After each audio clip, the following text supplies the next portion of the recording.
Tantra means extreme discipline. It's not unbridled promiscuity. Learning to use your body and your mind like you would use some other outside instrument. This is a tremendous gift that Agastya Muni offered, that he established a tantric process 100% rooted in the body, nothing outside.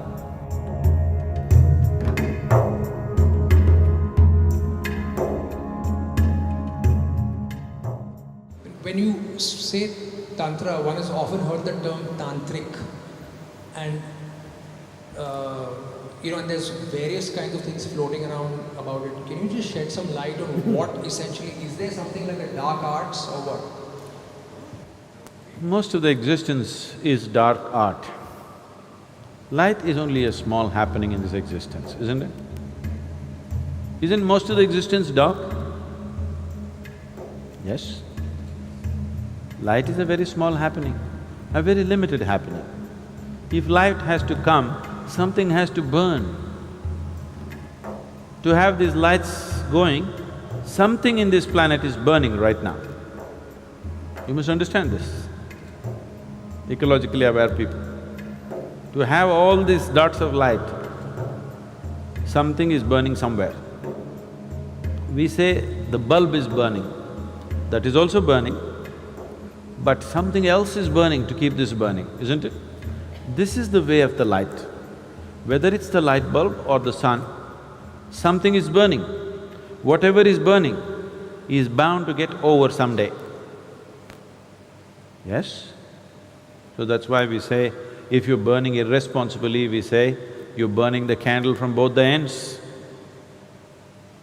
Because we understand, if light has to come, something has to burn. So if you are burning to cause light, you better control the light and keep it at the minimum, otherwise things will burn up very soon. So light is a very limited happening. The whole cosmos is a dark art. No? So, there is a lot of dark art that one can practice, not necessarily life negative. Dark arts are not necessarily life negative. When we say occult, because you have heard of some lousy occultist who is trying to destroy somebody's lives, cause disease, cause death, because of that you think that occult is always a negative thing because socially you are exposed to only that kind of people. But occult is also of the highest order. Shiva is an occultist. Every guru is an occultist, okay? Right now I initiate you to Shambhavi, it's an occult. Otherwise how would it work? Occult means a certain capability. It's a certain technology. Right now I can pull out my cell phone and speak to somebody in another part of the world. This is a technology. Suppose without the cell phone, right now if I speak to somebody in United States just like this is occult. So technology is not very different from occult. You are using different kinds of material, but it's actually the same thing. When modern technology was not there, occult was extremely relevant. But today, occult's relevance is receding as modern technology progresses. See, now you came from Mumbai, Bombay, Mumbai. I'm getting it right in your head so that you don't get into trouble. Suppose 1,000 years ago, you heard of Sadhguru in Coimbatore, but your heart is longing, you want to go. But Mumbai to Coimbatore walking and coming, not a simple journey. If you venture, you don't know whether you'll again go back to Mumbai or not. You don't know what to expect on the way, you may never make it. So, you sit in Mumbai and, oh Sadhguru, please reach out to me, I cannot come, please. Now if I felt like doing something to Atul, who's in Mumbai and incapable of coming to Coimbatore, then maybe I want to initiate him into Shambhavi in Mumbai. But Atul's mind runs all over the place. He sits down and he feels something, then he thinks, oh, maybe I'm just imagining nonsense. His wife tells him, you going crazy, man. Somebody that you've not seen is doing something, you shut up and go back to work.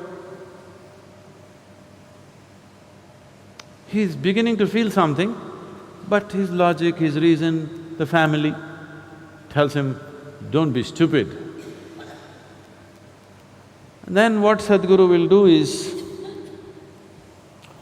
pick up a South Indian jasmine flower which cannot grow in Mumbai, and Atul is sitting like this, it fell into his hand. Now Atul, now he will sit ready for Shambhavi, to be initiated. Because one jasmine flower was delivered. But today, I would rather call you and say, come, or send somebody with a brochure and say, come and get it here. Or if I want to send you a jasmine flower, I'll use DHL.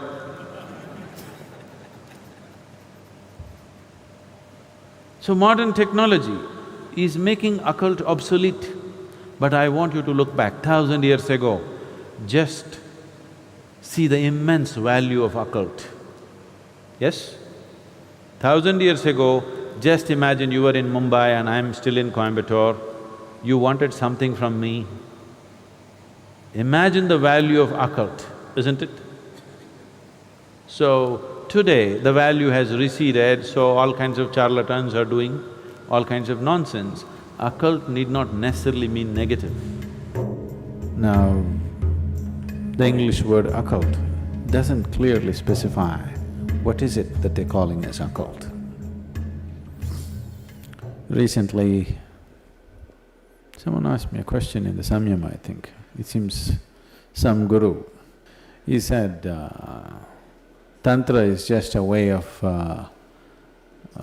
getting over what? Obsessions. Just getting over obsessions. This is nonsense.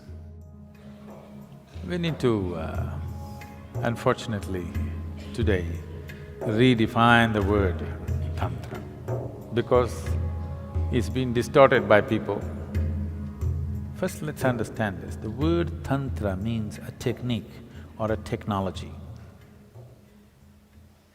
But because the Tantra that you're hearing of is a rebound from the American coast, you think Tantra means unbridled promiscuity. No, Tantra means extreme discipline.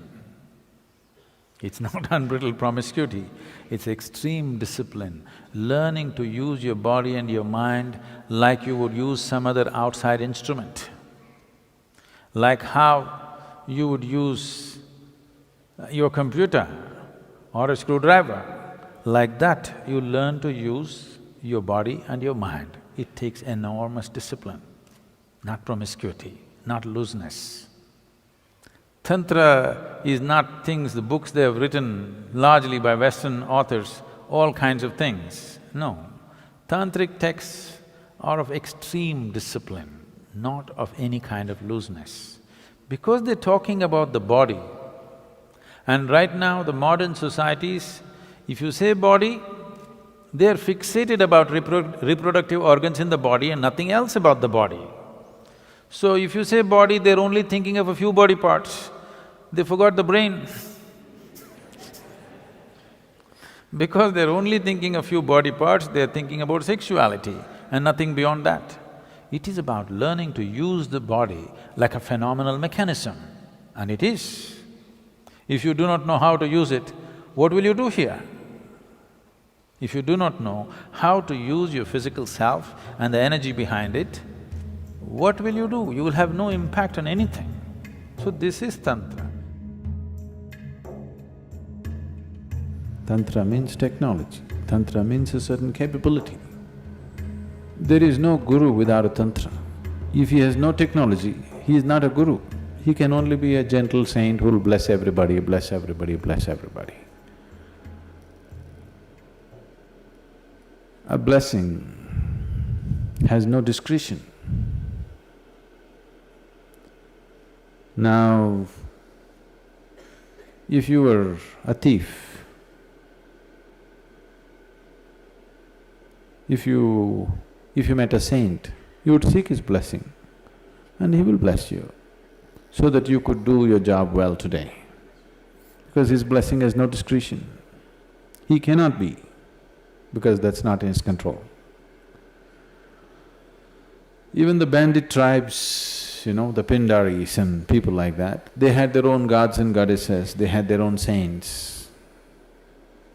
Their gods always guided them which home to hit today. Very successful they were. They pursued their profession for centuries. Banditry is their profession. So unless you are just that gentle lily kind of saint who just blesses and blesses and blesses, I'm not trying to belittle that. They're beautiful in their own way, but they are not of any… they are not for people who are lusting for enlightenment. They're not for those people. They're only for people who are just seeking small improvements in their life. If you walk into a Home Depot, you can make some improvements to your life, isn't it? Yes or no? You can actually.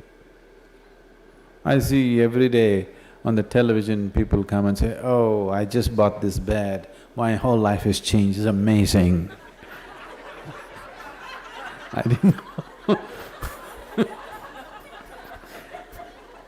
I didn't know some a bed or a pillow could do that, I didn't know that.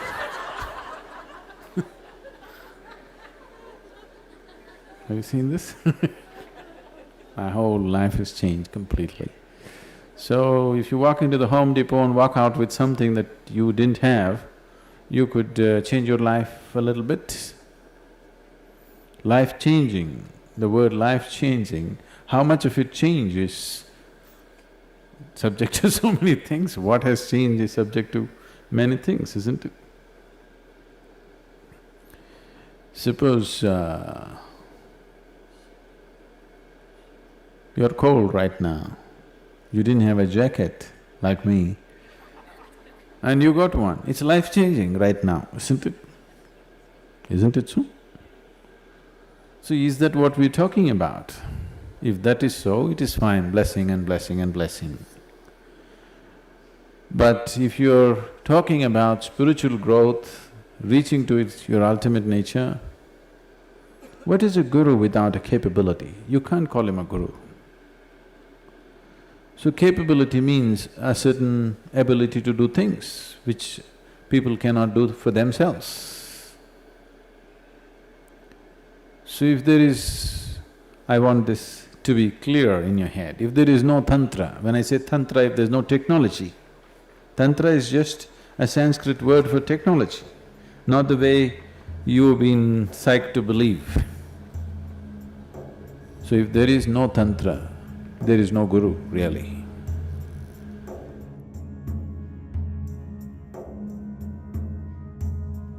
Because guru means you have to roll up your sleeves and it's a mechanic's job.